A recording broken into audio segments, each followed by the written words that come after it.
కేకే entertainments. ఈరోజు నేను చూసిన బ్లాగ్ వచ్చేసి కరీంనగర్లో ప్రారంభం కాబోతున్న కేబుల్ బ్రిడ్జ్. నా బ్యాక్గ్రౌండ్ చూసి అర్థమైపోతుంది కేబుల్ బ్రిడ్జ్. ఓకేనా, ఈ కేబుల్ బ్రిడ్జ్ గురించి నేను బ్లాగ్ చేస్తున్నా. ఇదే నా మొదటిసారి వీడియో చూడడం అయితే సబ్స్క్రైబ్ చేసుకోండి, బెల్ ఐకాన్ క్లిక్ చేసి అలా ఉంటుంది, అలా క్లిక్ చేసుకోండి. ఓకేనా, మనం ఈ వీడియో స్టార్ట్ చేసేద్దాం.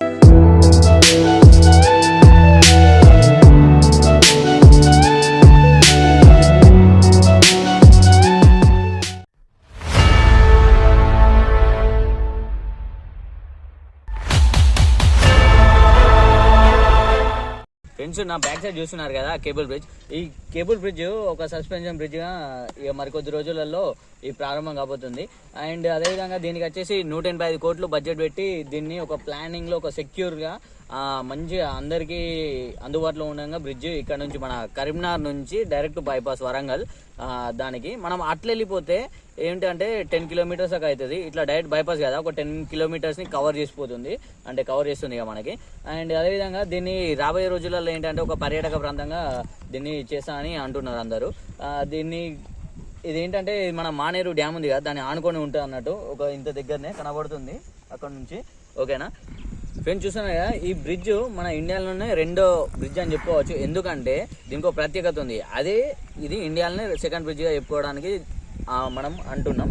ఇదేంటంటే రెండు పోల్స్, అక్కడ ఉన్న పోల్ ఇక్కడ ఉన్న పోల్ తోటే ఈ బ్రిడ్జ్ సహాయం, 2 పోల్స్ సహాయంతోనే ఈ కేబుల్స్ సహాయంతో ఈ బ్రిడ్జ్ మనకు నిర్మించడం జరుగుతుంది. సో ఇది మన ఇండియా లెవెల్లోనే సెకండ్ బ్రిడ్జ్గా మనం చెప్పుకోవచ్చు. ఫ్రెండ్స్, ఇప్పుడు ఈ బ్రిడ్జ్ మరికొన్ని రోజులలో ఇక దీన్ని ఒక పర్యాటక ప్రాంతంగా చేయబోతున్నారు. అదేవిధంగా మనకు ఇది మన తెలంగాణ రాష్ట్రంలో ఒకటి కేబుల్ బ్రిడ్జ్ ఇక్కడ మన దుర్గం చెరువులో ఉన్నది. అదొకటి వేరే లెవెల్ అని చెప్పుకోవచ్చు. ఇక అక్కడ దాన్ని మొత్తం ఒక హైదరాబాద్కి ఒక లుక్ తెచ్చింది కేబుల్ బ్రిడ్జ్ దుర్గం చెరువు దగ్గర. అండ్ సెకండ్గా మనకు కరీంనగర్లో, మన కరీంనగర్ డిస్టిక్లో ఈ ఒక కేబుల్ బ్రిడ్జ్ ద్వారా ఇది ఒక పర్యాటక ప్రాంతంగా మన తెలంగాణ రాష్ట్రంలో ఒకటి పేరు పొందబోతుంది ఇక మరికొద్ది రోజులలో. ఇది ఈ మన ఏంటి అంటే ఈ కేబుల్స్ ఉన్నాయి కదా, ఈ కేబుల్స్కి మనకు ఏంటంటే మన జెండా కలర్స్ అనేది అరేంజ్ చేయబోతున్నారు. సో ఇది అదేంటి మనకు ఓపెనింగ్ రోజు మనకు తెలిసిపోద్ది.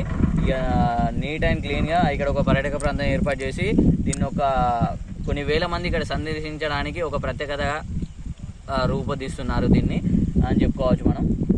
ఈరోజు ఇది నా వ్లాగ్. ఈ వ్లాగ్ మీకు నచ్చినట్టయితే నా ఛానల్ని సబ్స్క్రైబ్ చేసుకోండి, బెల్ ఐకాన్ క్లిక్ చేసి ఆల్ అని పెట్టుకోండి. లైక్, షేర్, కామెంట్ అయితే పక్కా చేయండి. ఓకేనా, మరిన్ని వీడియోస్ కోసం అయితే మా ఛానల్ని సబ్స్క్రైబ్ చేసుకోవడం అయితే మర్చిపోకండి. Thanks for watching friends.